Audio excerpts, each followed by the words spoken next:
deal. Okay. All right. Welcome, everybody. Been a while, but here we go. Hanging Left, episode 12, our first episode of 2026, and our first episode back after a little bit of a hiatus. Todd Ayer is here, of course, my partner in crime in this endeavor. Hello, Todd. Hey, how are you? Good. How's it hanging? Hanging left, as usual. I mean, we got to really be hanging left lately, I'll tell you. Like, you got to really make sure everyone knows that. It's like the only way to hang right now. Well, the midterms are coming. Yep. TikTok, my friend. Yes. So what's I don't know if you want to give us we start a countdown clock? Oh, too much math. True. No mathematician here. Just November something. I don't even know the exact obviously it's the first Tuesday in November, but I don't know exactly right what that is. But so I mean it really depends. I mean, there's so much going on right now, Matt. I mean, we could almost do like a end of year / beginning of year in review kind of thing. Yeah. And sort of discuss the hot topics. There's no shortage. Yeah. Certainly.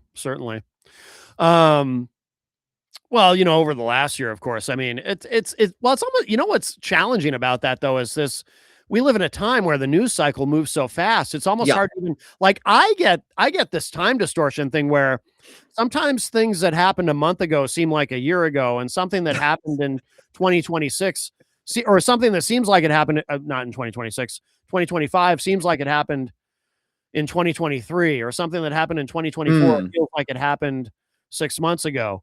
You know, and I started to notice that during the first Trump administration. I would get this weird time distortion thing, and it continues for me today. Yeah, I mean, maybe that's part of the plan. Maybe they're putting it in the water or something. No, but I actually similar but different. I completely lose track of time and lose like what day it is, like what month, what anything. I mean, honestly, it's just like it all kind of. It's almost like when they used to do AD and BC, but this is like,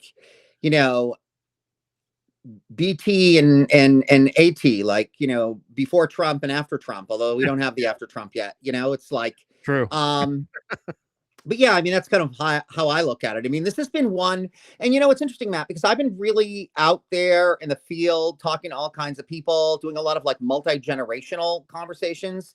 Yeah. And, I got some really interesting insights just to kind of backtrack a little bit.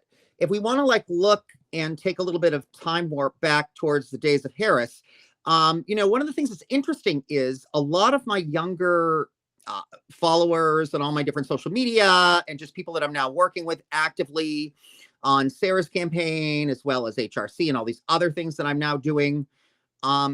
They actually seem to say that they got like a spiraling brain type situation going on. So like it's not that they didn't care, and it's not even that they didn't want, like that they necessarily, although the MAGA people made it out like, oh my God, all this youthful people were like going for MAGA.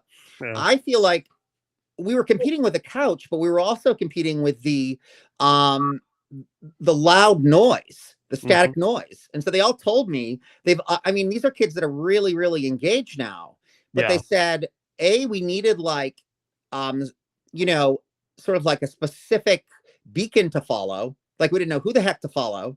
Yeah. And then secondly, we just had to shut it off because we were getting headaches. Like it wasn't it like, so I think, that combined with the fact that you had a whole generation that honestly has been, especially like if they're younger Zoomers, like my 17-year-old twin nephews now are out doing activism and stuff like that with me. But like they said, a lot of their peers just, they don't know anything but Trump. They don't know anything but chaos. Right. So like to them, this is a norm, and a norm they're not comfortable with.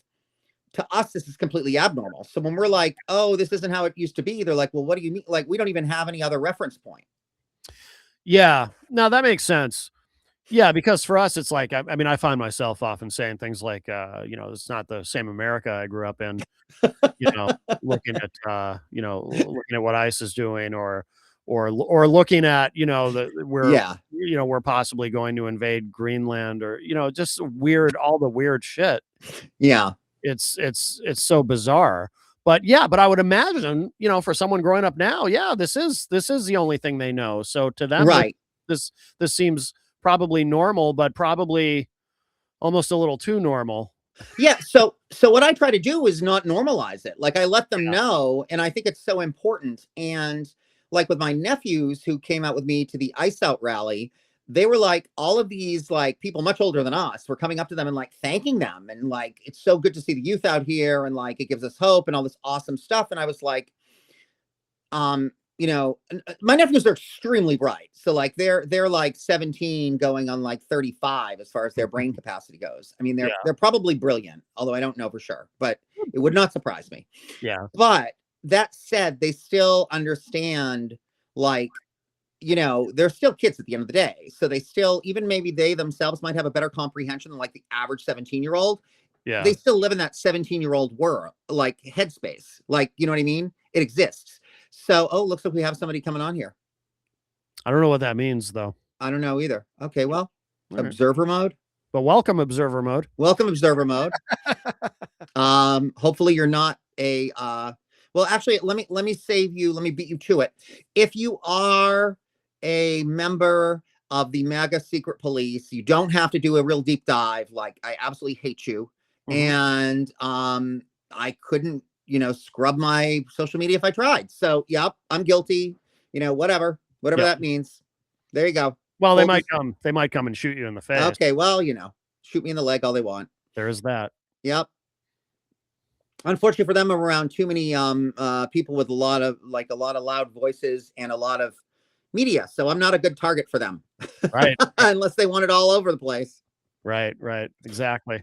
They don't, But anyway, so yeah, but that also on the flip side gives me hope, and I think it really kind of helps strategize things better.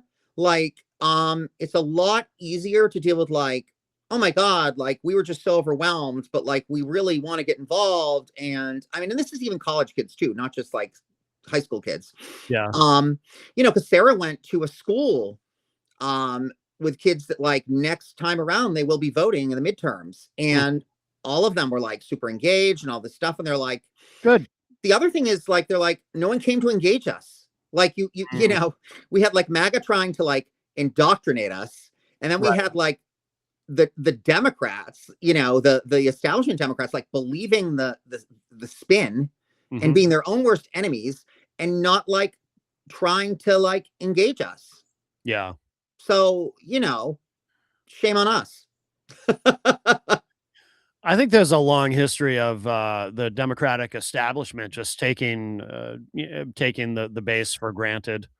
And we're really doing ourselves a disservice at this point. Like, all you have to do is look at the stats, and these are like, everything from your obviously very progressive leaning media all the way to very traditional media. And you've got all these people coming out against him. I mean, like, we have a lot more allies now than we ever have had. And if we, and I say we, kind of quasi we, like I am currently supporting a pragmatic progressive, I like to call her, and I sort of like, if I have to have a title, I basically become her communications director. So like, I think that's one thing, but at the same time, we really are, it's important to know we're running both in that and just my life. I run a very people driven, people powered campaign and life philosophy. So, I don't really care what people vote at this point. It's like the sane and the insane,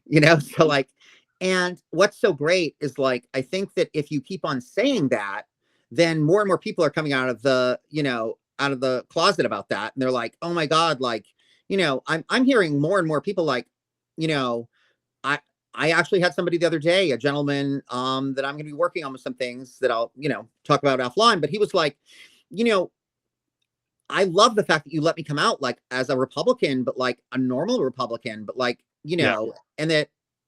and reintroduce the fact that like Republicans can be like socially open-minded and like even just fiscally moderate. Like we're not nuts. Like we just, we're just a little bit more, I guess, analytical, I guess he kind of said. And like, we kind of really dissect things a little bit deeper before we like are willing to jump at something. You know, we're a little more risk adverse. But other than that, like, and it's becoming more and more like that. You know what I mean? Like the difference is, so now it's really just a matter of, I think, you know, those of us that really in a positive way are driving a revolution, and the establishment, whether that be Republican or Democratic establishment, you know, we have to get all of our Democratic people, if they want to be leaders, they have to lead, and we have to keep on driving that message like into their heads with a nail gun if need, not obviously joking, but a metaphoric nail gun, like, you know, get up and say something or get out.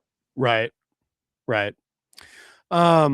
I do know that, you know, among independents, because that's so much of where these elections are won or lost among Yep. independents. I mean, Trump is down significantly, you know, on whether it's ICE, whether it's the economy. You know, they don't think he's doing a good job on the economy. Whether it's, you know, attacking Venezuela and kidnapping their president. Right. I mean, you can't do things that are anti-law and order and expect people that are, you know, probably even some, I believe even some constitutionalists that are now like, I'm sorry, like this isn't even conservatism. And I think we need to keep driving that message home too. He is not a Republican. He is, honestly, I actually think he's sort of just a puppet for American fascism is really what I think he is at this point. You know, I think even he's being fooled at this point, although he doesn't know it, but like, Yeah. you know, he's the puppet for Voight and Miller, you know, and then we've got JD Vance, who's the clown in the clown car. You know what I mean? Yeah. Yeah.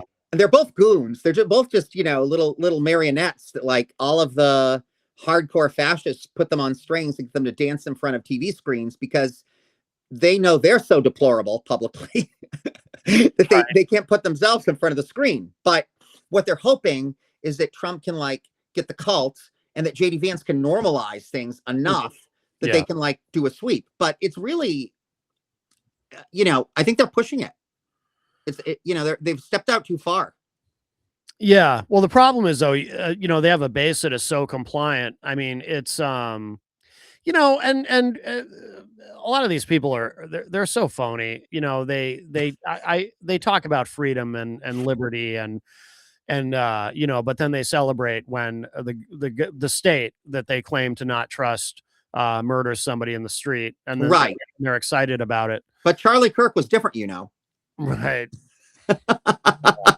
I mean, someone that like literally his brand was hate is less understandable why someone got, and again, I don't condone violence. No. Nope. Not to mention, you know, honestly, even from a pragmatic standpoint, it's not even going to work. He's hoping that he lights the right fuse and everything blows up. And the optics are such that, you know, he looks like he's sort of like preserving law and order again, you know, and unfortunately, the American public, especially I think your less informed American public, they're fickle. They're you know, their support is fickle. So if someone gets too radicalized on either side, it's not going to work if it's also with violence. I mean, I think they want strong leaders, but they want succinct leaders, if that makes any sense. Are you talking about broadly, or are you talking about? Yeah. So I think the general public right now is in our camp. Yeah. Even. I would say that it's almost at the point now where like the only people really supporting Trump, although he wants the numbers to look bigger, but all you have to do is look at the stats. And again, they're across the board. These are nonpartisan, non-biased statisticians of all kinds. Even in some cases, polls they're taking on Fox News and stuff like this. And it's not looking good for him. I mean, nothing is looking good for him. Yeah. So I think we need to not do what they do, which is like get too overconfident. Right. And be like, oh my God, we're winning. So now we can like turn up the volume so damn loud that anything we do, people will tolerate. Because frankly, that's what he's doing right now. Yeah. And that's what's destroying him. Yeah. Yeah. I mean, it was one thing when he was like, quote unquote, like, there's even I even read something on this, like people, the reason why things have shifted is because his methods are not considered American anymore. Like, people still want a strong stance on immigration, but they don't want like masked thugs Yeah. Kidnapping people in these like darkened out vans in the middle of the street. I mean, Right. this is creepy. Yeah. Well, some people do. I mean, the hardcore MAGA, they love it. Well, when I say people, I don't count them. Those are Yeah. not people. These are people that are like brainwashed. If you have anyone in your family, 1-800-SAVE MAGA, get them therapy. They need it. Um, you know what I'm saying? Like, I do. but I had one. He passed away, but I had one in my but family. normal people, Yeah. or healthy people, let me say. I don't want to say abnormal, but Yeah. unhealthy people that are angry and sick and truly genuinely need help. Yeah. That's the only body he's attractive to at this point. Or if you happen to be one of the people that got the MAGA lottery ticket and you're somehow making money off this. But that's it. Right. Those are the only two groups now. Something that was on my mind recently, because I said they're so phony. I don't know if you know this about me. We might have talked about it on the show, but years ago I was a co-host on a show called Rock Paper Hand Grenades. Yeah. And it was hosted by a conservative Republican, Gary S. Hopper, who has passed away. And Gary and I disagreed on most things, but we would have great conversations both on air and off. Yeah. And that was why I did the show for so long, mainly because I really enjoyed hanging out with Gary, and I met a lot of interesting people. But during that period, so this would have been like around 2010, 2011, maybe earlier at time. Yeah. It all becomes a blur. But a lot of the people that we would have on the show, a lot of Republicans and libertarians, they would come on and something they were very concerned about. This was a consistent theme among these people. They were really concerned about the police overstepping. They were concerned about law enforcement. They were concerned about government infringing upon your rights. Of course, they didn't like illegal immigration, but they also would not have, based on their rhetoric, they would not have approved of the state. Certainly under Obama, they wouldn't have. They would not have approved of the state, sending in masked thugs and, beating people and shooting people in the face and all that. They would never have approved of any of that. Now, of course, fast forward to today, and these same people, I see them on social media, they love it.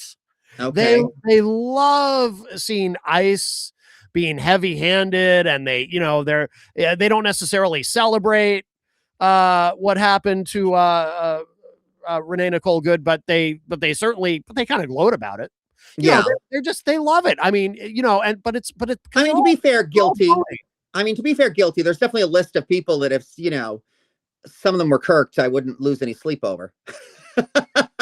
But I'm not going to go out and encourage it either. It's like, it's kind of like, to me, it's like, it's the perfect storm, right? You have to like be honest with yourself. Like with every reaction, there's an equal and with every action, there's an equal and opposite reaction.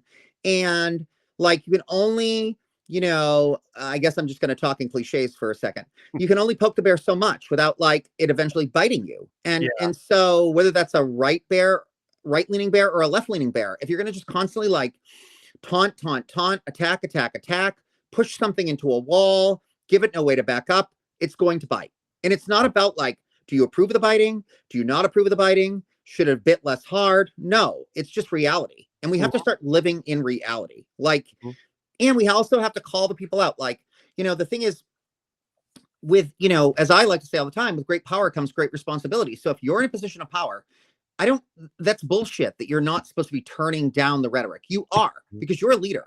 Like if some kid that is like a college protester goes a little off kilter, he's a college kid. Right. He's not a world leader. Right. You are held to a higher standard as a world leader. I am sorry. And if you have a problem with that, don't be a world leader. Like as the head of administration, or an agency, you are held to a higher standard. Even myself, I am held to a higher standard. Sure. I am at this point a political mouthpiece. I am, a opinion leader. I do not have a right. If I go out in the right crowd or the wrong crowd, it would be, and say, guys, go out there, find whatever ICE agent you can and beat the living shit out of him. There were probably people that would listen if I said it enough. And that is irresponsible of me. So I don't have a right to do that. Yeah. And, but I also am not going to be the, safety valve anymore for the Republicans, like, or the MAGA Republicans. Like they have to get their own party in line. It is not my job to put their party in line. And it's also not my job to clutch my pearls and dismiss reality when things backfire. I mean, you know, like, give yourself a bigger fuse, my friend. Like, Yeah. don't give such a damn short fuse. Keep on lighting the explosive and not eventually expect it to blow up in your face. I mean, Yeah. you know, they've, I mean, we have to look at this from a perspective. Um, and I can only theorize, because even as a gay man, the level of persecution and prosecution as an educated gay man from living on the East Coast in like hyper progressive areas, even at their worst, were nothing like, let's say, like, the Bible Belt Deep South. So I cannot claim to understand that equivalent. Right. But I can theorize and certainly have sympathy for a group of people that are told to comply with a group that, frankly, I'm sure some of them at this point are worried about, if they get in that van, they might not live. Right. Like, I think that's a real true. So how do we expect these people to choose compliance or to not fight? I mean, if someone's going to like break open my car and kill me, I don't care what badge they have on them. I'm not going to cooperate. I mean, that's just survival. Right. I don't understand.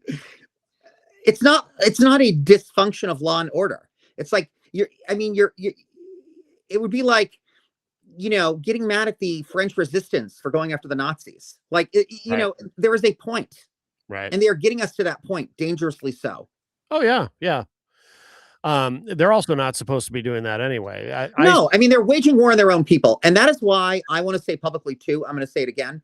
He is not my president. I completely disavow his presidency publicly. I do not.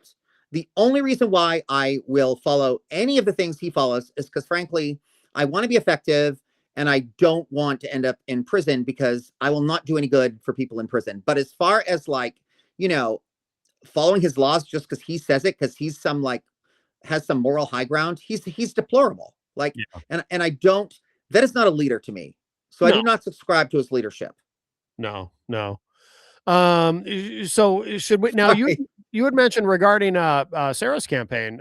So the campaign has come out saying abolish ICE. Is that the? I mean, so yeah, absolutely. So abolish ICE, because it's interesting.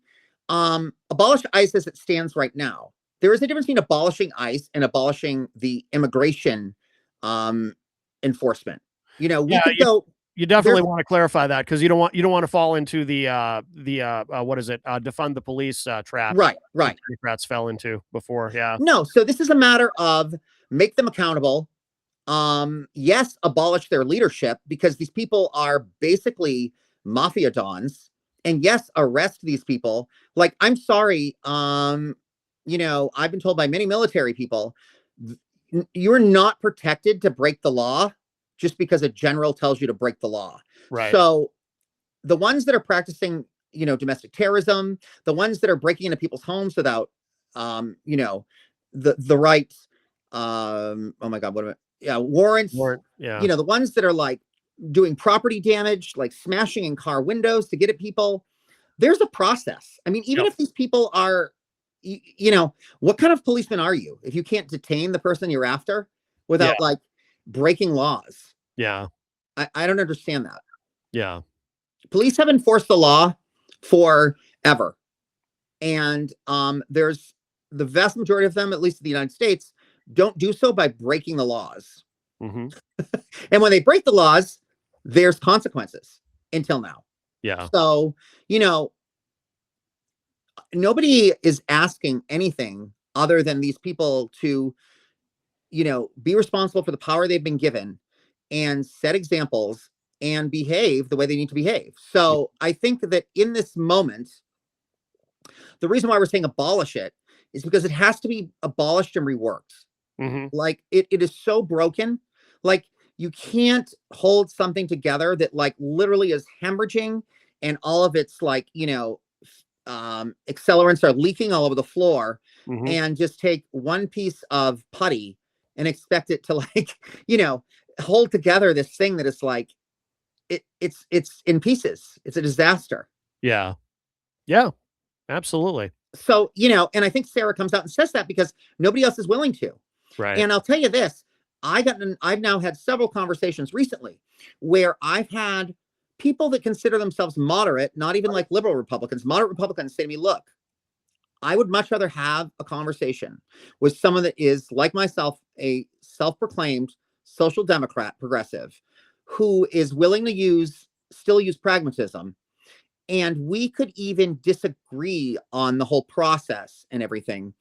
And I feel like the value of our conversation is going to be much better, and we're going to come to a better place than someone that like is a MAGA Republican and maybe like in theory, at least the spin is that we have similar values, or at least they're pretending to have similar values to me. But because I cannot trust them, I cannot have a valid conversation with them. Right. And furthermore, they're using them as scapegoats. What they're doing is they're taking these people. I've had so many people say to me, like, and Sarah has it all the time, we have Republicans and independents say to us, thank you.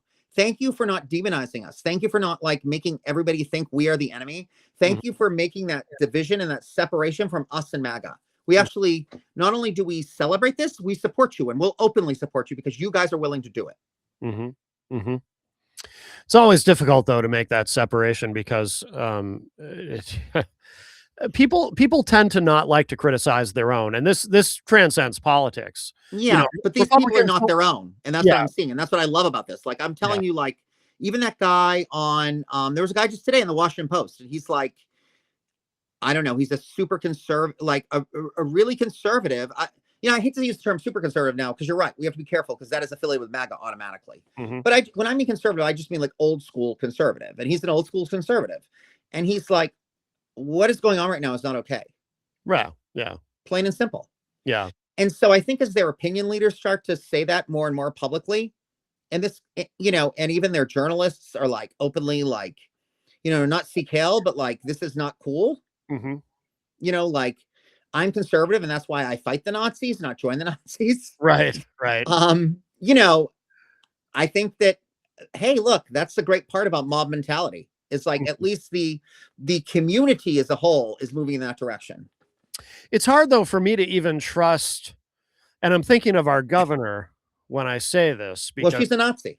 Because Kelly Ayotte, well, I'm not going to say that, but she's a Nazi sympathizer. Remember the like French that like would let the Nazis into their cities? That's what she is.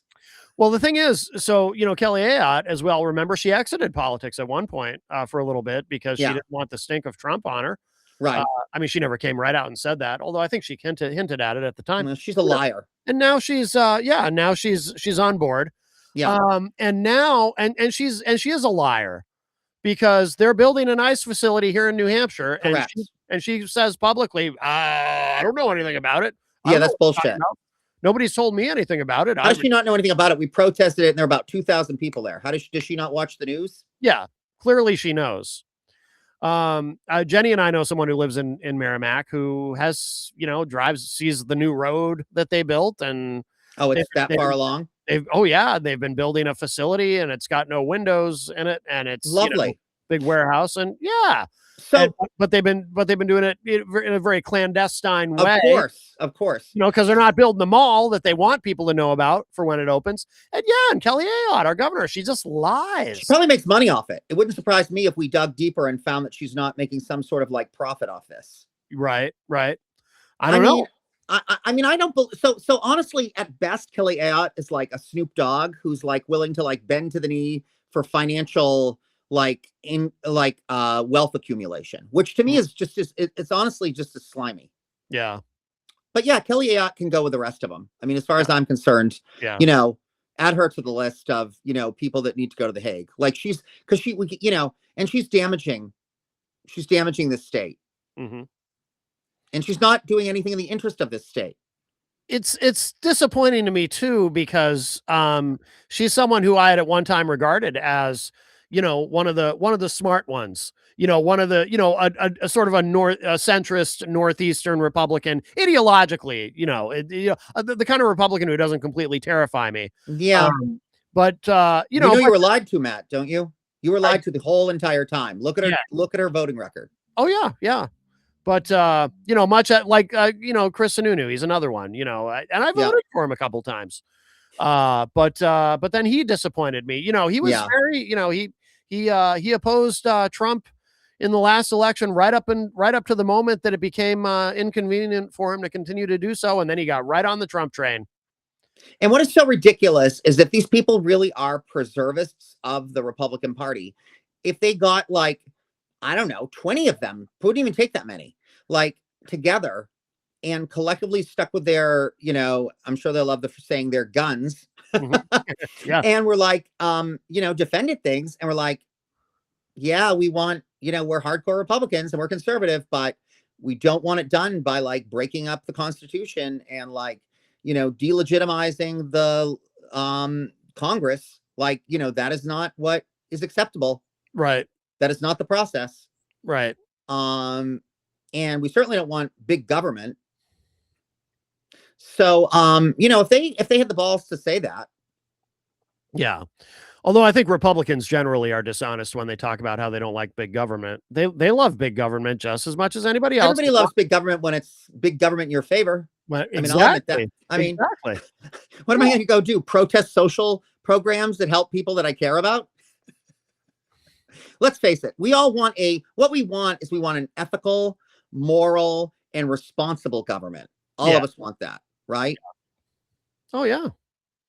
But I mean, I've admittedly become like, like I said, I still am far too much into like, entrepreneurship and things like this. And I like my creature comforts a little too much to like, I have to like, it's all, it's all nuances, but like, okay, so my New Year's resolution is that I am now admittedly a social democrat, not a Democrat socialist, but a social democrat. And there is a difference. It really just means on which way you lean a little more. I guess it's like a moderate, a centrist Democrat or a liberal, it's kind of that whole thing. Yeah. Well, a Democrat who's also a capitalist. Right. Maybe that, which is what I am. I mean, I'm a capitalist. Although, of course, we live in a time too where people like to say, well, you can either be a capitalist or a socialist. You got to make a choice, which drives me insane because you don't have to make a choice. They coexist quite well, in fact. I mean, I think you can be in free markets, but not. I mean, I guess it's all whatever. It's all semantics. Like, yeah, the actual theory of capitalism is like very classist and very racist and all of these things.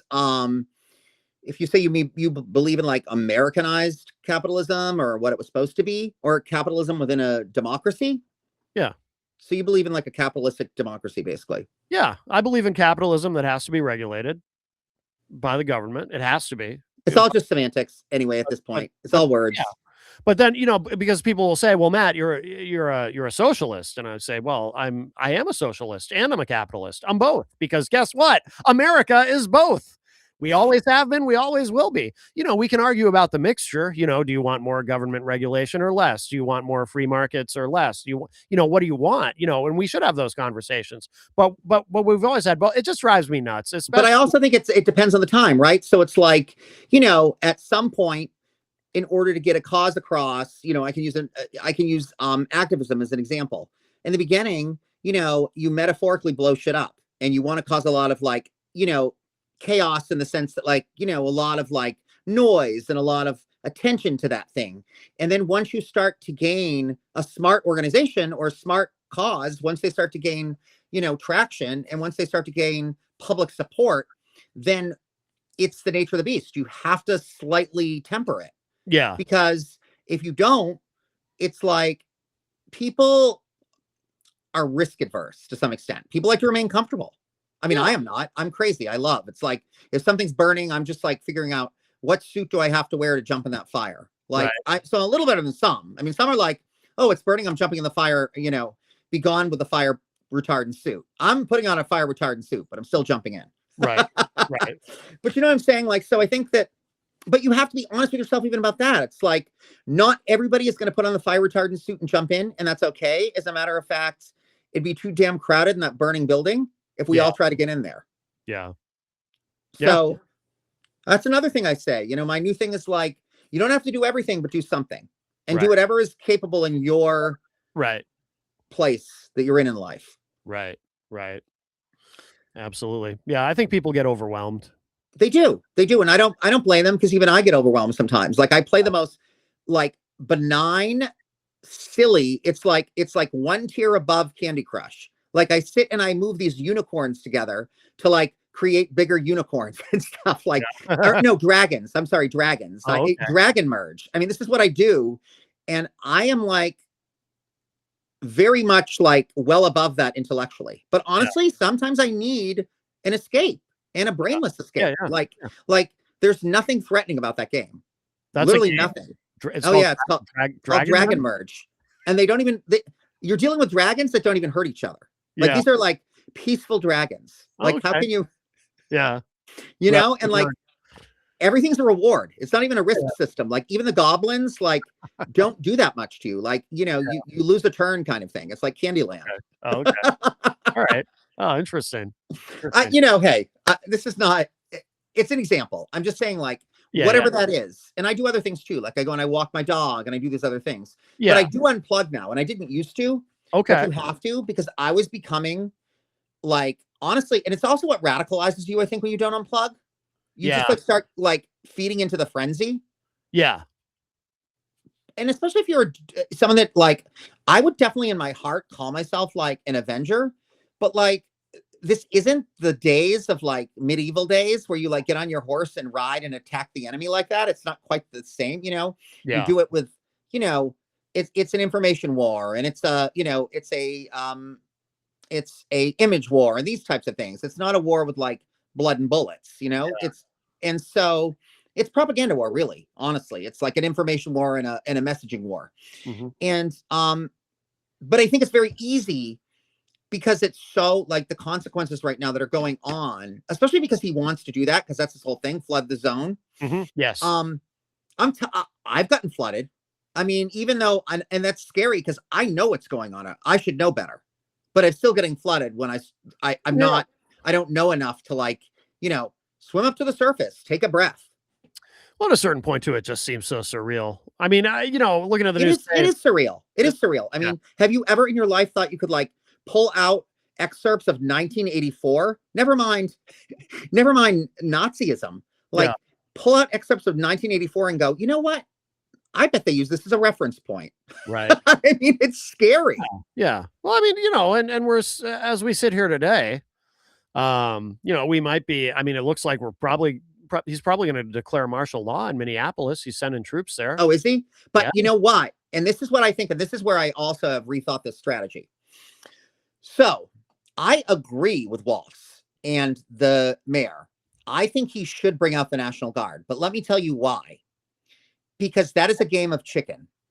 And what he should do is he should bring them out in full force.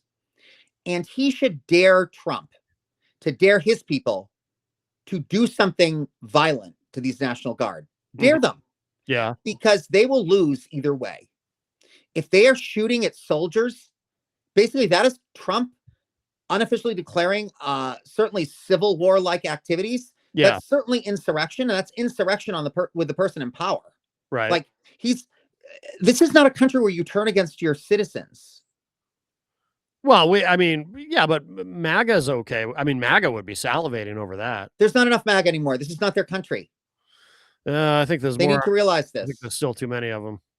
Well, yes, Matt, I understand, but this is not their country. Yeah. Yeah. They can go to other countries. There are countries that operate like this. Yeah. That is not what the United States was built on. Yeah. Go to Russia and then talk to Putin and see if he likes your ideas. Yeah. And when you go, hope to God you have a value to him because he will take your ideas and put you in a prison camp. Yeah. I think a lot of MAGA too. I think they feel emboldened by, seeing Trump pardon everybody from January 6th. And it's just like, yeah, we can do whatever we want. Let me tell you another secret about those pardons. All we have to do is get them on breaking state laws. Yeah. And they are. And then we can throw them back in prison and Trump can't do a damn thing about it.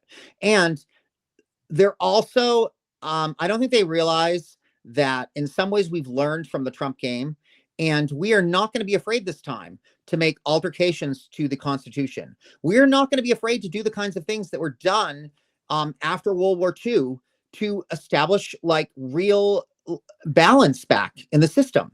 Mm-hmm. Like if that is what has to be done, it's what has to be done. Like, if we have to quiet things, We have to get people talking. And if the way to remove that is to remove, the bait, then we'll have to remove the bait. Like, Mhm. and I don't mean like go out and do the shit they're doing, but I Right. mean, Of course. if we have to reverse some of the things the Supreme Court has done because it's unconstitutional, which it is, especially where we have the evidence, they were bribed to do it. I mean, all of the people that did it were literally paid bribes. So there is nothing illegal, and frankly, there's nothing unconstitutional with, you know, disbarring Supreme Court justices that broke the freaking law. Hmm. Yeah. Now, what else? I mean, as far as issues that Sarah has been talking about, I mean, what are because you did mention too in a text to me, she had just been on Channel 9. Is that correct? Yeah. So that was the abolishment thing. So we really came out and said that. So I think what we've been told by a lot of people is they'd rather you go out and say, I'm going to abolish it, and then like sit in a room. And basically, in that way, they want us to raise the bar. Like, okay, we're threatening abolishment. Yeah. So now, in a way, we're doing what Republicans do, right? So we're threatening abolishment. Let's say we win in 2026. We have the numbers to do it. Then they'll get in the room and talk to us. Right. But if we go in and say, well, we're talking about reorganization. Yeah. We're just feeding them what they already want to be fed. And we're giving them a get out of jail free card. They don't deserve that this time. That makes sense. You may have convinced me actually, because I was a little bit worried about that. No, me too. I get it. I get it. Yeah. I mean, like, we're not trying to like induce anarchy in the streets. And like I said, I didn't want you to fall into the defund the police trap. It's not about defunding. It's about basically saying like, no, I know. It's like this. But people took it wrong. You know what I mean? Right. Which is why we're not saying defunding. Right. Yeah. But like reorganizing is not strong enough. I agree. Restructuring is not strong enough. Like, so I heard today that, I don't know if people know this, ICE has the largest number of personnel and the largest number, or DHS, all of it, and the largest number of resources of any other agency other than the Department of what they now call War. I didn't know that, but it doesn't surprise me because I know ICE has been hiring a lot of people. So it's another extension of war. Yeah. Basically. Oh, yeah. I mean, this is internal war. Yeah. And, truth be known, it's like, the liberals declared war. No, they declared war on everybody that didn't think like them. And we're just saying you have to resist.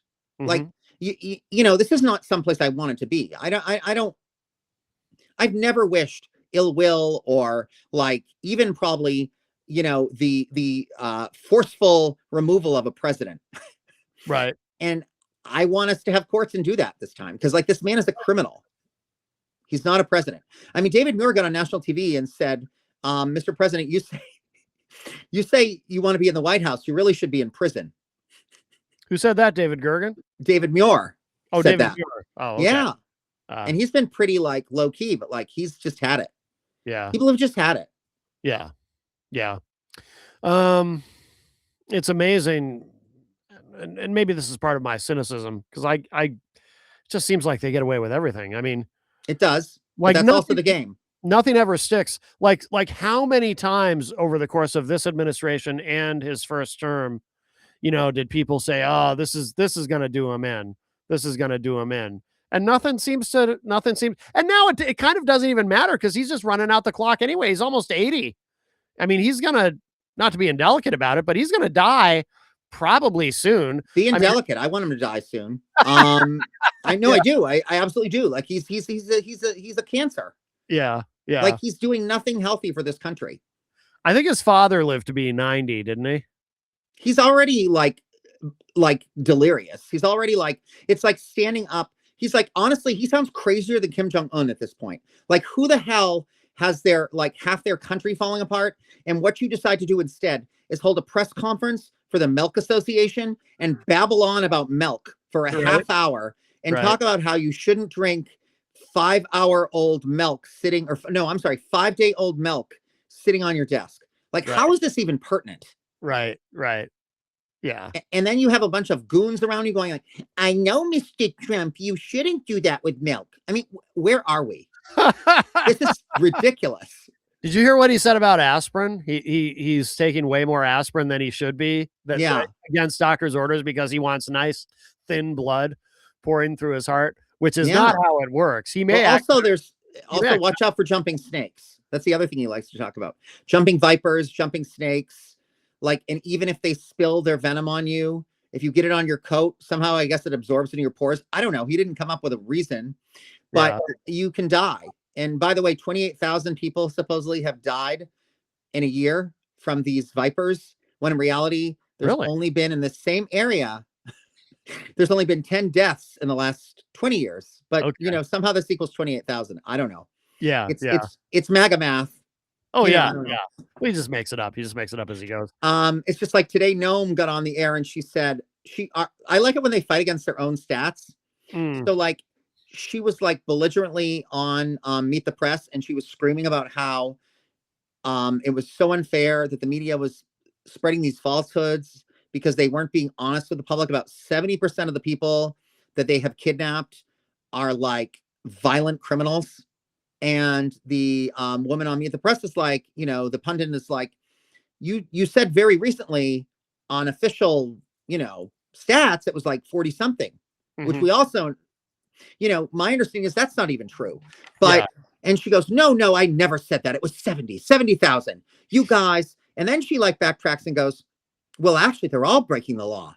They're here illegally. It's all a law. They're all breaking it. And then she was trying to nail her down, you know, how many people do you have to kidnap? Basically, she didn't say that, to be fair. And I'm kind of glad she did this. Not my favorite, but just so everybody knows, for the most part, boycott CBS. The Ellisons are evil. Like, they're horrible people. They're super pro MAGA, and they're getting rich off MAGA. They're one of the small percentages getting rich off MAGA. So, and they put on was there. Yep. And they put on a new, so it's like Foxlight, and they put on a new anchor person who likes to, you know, that guy. Cal, all of the administration members, like, you know, a shout out to Rubio and all this other crap. Yeah. So, you know, boycott them. Yep. So anyway, but yeah, I think they're getting caught in their own lies. Yeah. Like, they don't even understand the art of lying. Like, it's lying. It's not propaganda. They don't get propaganda. And they have, like, you know, I think Miller has propaganda for them, but they're all such narcissists too, that they all fight about who's going to deliver the message, how the message is going to be delivered. They're all crazy. Like, so I think that they've done a thing, and this was a prediction that they were going to self-implode. And I do believe that's what's going to happen. I hope so. I know you're always like, I hope so. I know. Well, because it has to be the case, Matt, because if it doesn't happen, this country is done. I know, but so many times it's like, oh, this is going to do them in. Oh, this is going to do them in. So you think an entire nation's going to lay down and let another, like, Nazi Germany happen? Well, no, but it doesn't take a whole nation. It only takes enough. It only takes enough people. But they're losing numbers, not gaining. Yeah, I hope so. You have to, like, do the hope thing. You do. Yeah, and let me tell you, Matt. And I am an optimist by nature, but I'm so discouraged.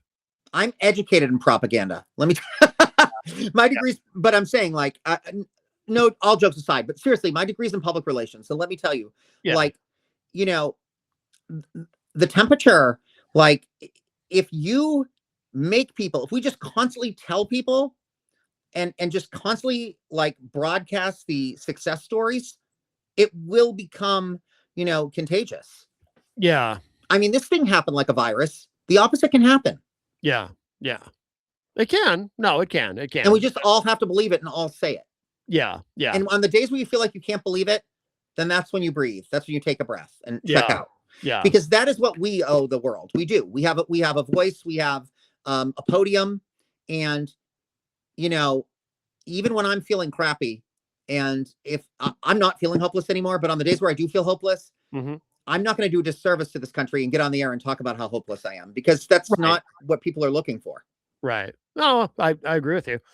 And I am optimistic about the midterms. And obviously, I mean, history is on our side with that anyway, because, you know, a two-term president always loses in the midterms. And people have to realize that, and even I forgot this too, because again, they flood the zone. You know, they're good for a hot minute.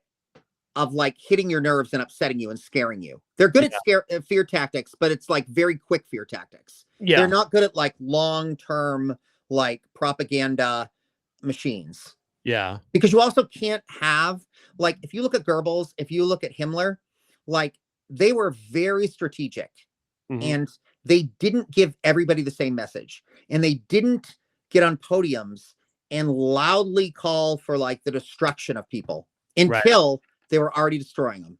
Right. Like, I mean, hardcore destroying them, not like, Yeah. you know, they didn't brag. I don't even know if they ever did. I'd have to look into it. I don't even know if they ever, admittedly, did they ever like get on and like admit to the concentration camps? I don't think they did. I don't think they did. Yeah, either. so that's what I'm saying. These fools brag about it. These fools stand in front of it with Rolex watches and do little dances. Well, except for Kelly Ayotte, she pretends she doesn't know what's happening. Kelly Ayotte, we have your number, honey. Like, nobody likes you. Yeah, we see you, Governor. We see you. Yeah, get out, Governor. Get out of office, honey. Oh, boy. Yeah. You know, and I think it's also important though, but we also have to be realistic, and we have to like make the change where we can make the change, right? Like, I think we're going to a lot more further, because the other thing I don't want is a blue wave that's like stagnant, a stagnant puddle, which is what we have right now.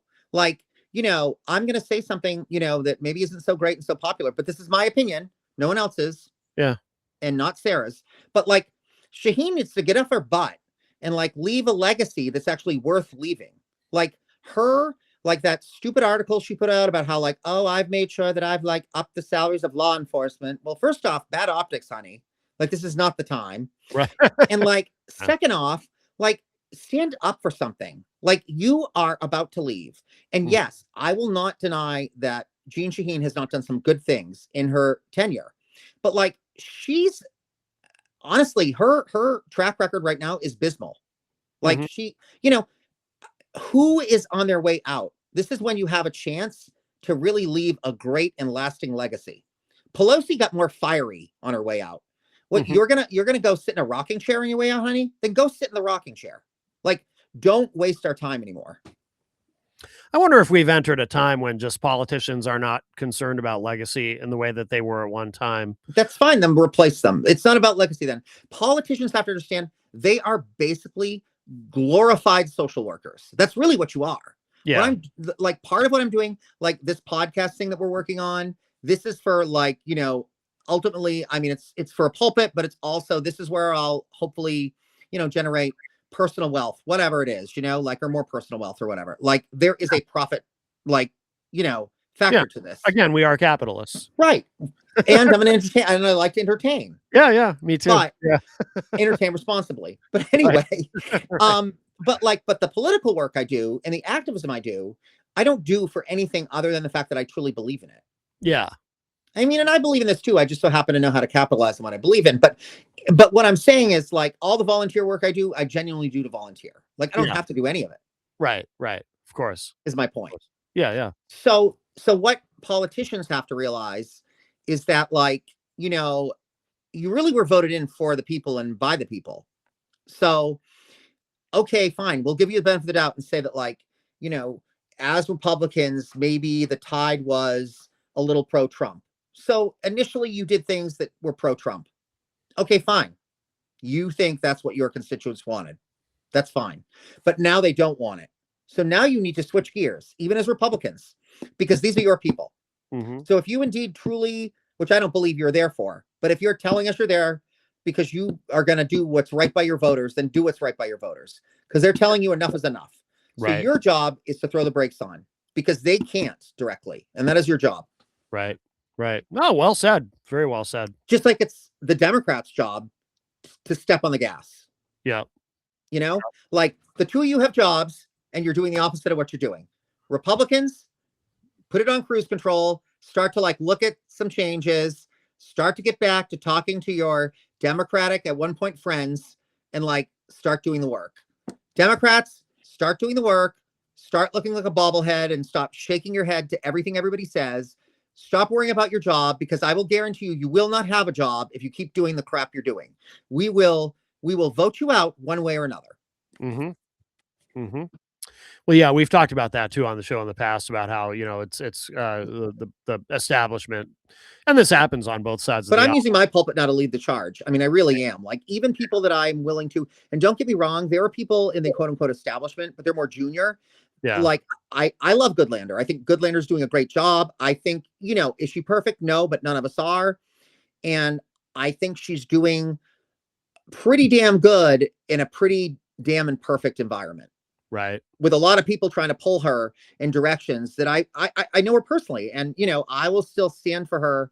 Like, I'll still go to the line for her because she's a great person. I think her heart is where it needs to be. She's not voted in certain ways that I didn't like, but Sure.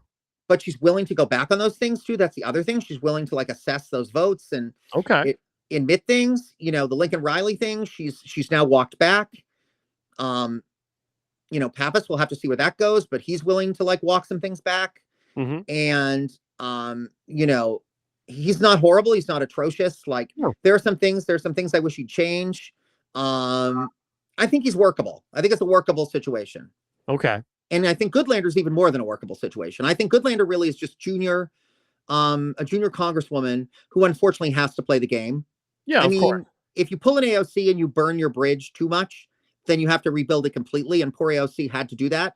Like, Yeah. I think she had some amazing ideas, but like, you can't go in fighting so much. You can't go into like a bare knuckle brawl with the head of power. And that's what she did. And so, right. And that's what she did. Yeah. And she got smacked down. Yeah. And whether it's fair or not, she did. And that's just the reality. Yeah. So you do have to, you can't go in and try to topple the system by pulling down the power structure like day one. Right. Yeah. That is true. Absolutely. I agree. Well, we're coming up on an hour, Todd. Should we start to wind this Yeah, up? I do want to let people know a few wins. I think it's important to let that know. So first off, I think, let's also, with the icing, I think we can, in our own way here in New Hampshire, it's all like, it used to be think globally, act locally. This is like think nationally, act globally. I mean, act locally. Yeah. So ICE is coming. We have to stop them from coming.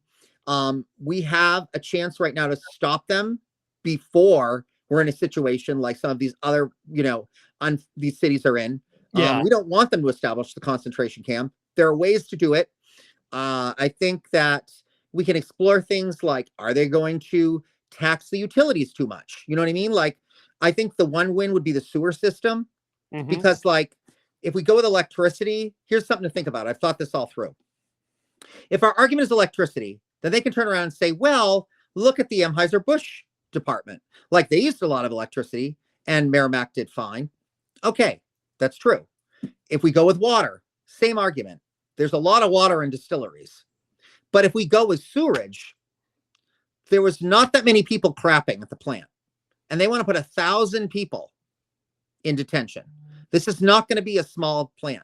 And basically it's a concentration camp. It's a quasi concentration camp. It's the entry level version. Like, I'm also not like a conspiracy theorist. So I don't believe there's like, it's not a death camp, like directly, but it's deplorable conditions.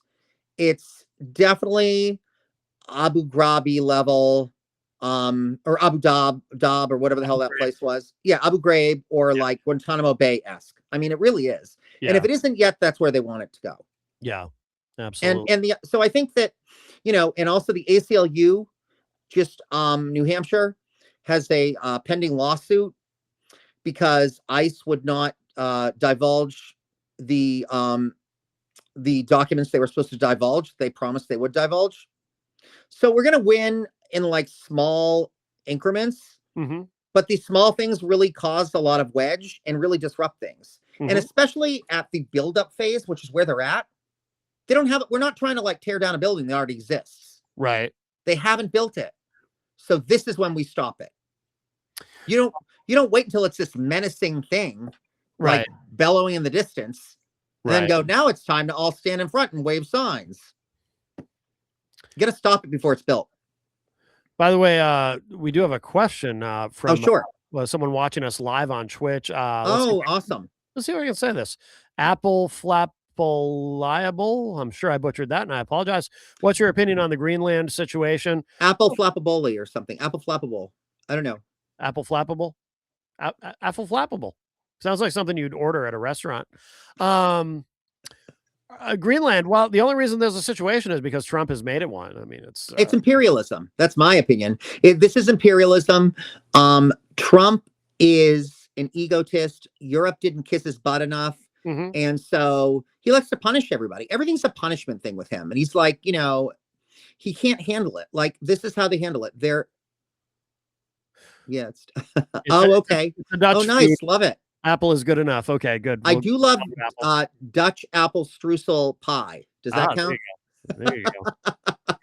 Yeah, I think, by the way, there is one thing about that Trump says that may have some credence to it. He talks about that. I'm holding my pearls now. Well, he talks about national security, how Greenland is important to us for national security reasons because of where it sits geographically in terms of Russia and everything. Okay, that's true. That is, and I've read about that. But the thing is, there's no, like, they're already our ally. They're already a part of NATO. So also, so why do we need to take it over? Also, we already have we have the largest military presence of any other nation on Greenland already. Right. So they're basically, if what we want to do is play police, we're policing it.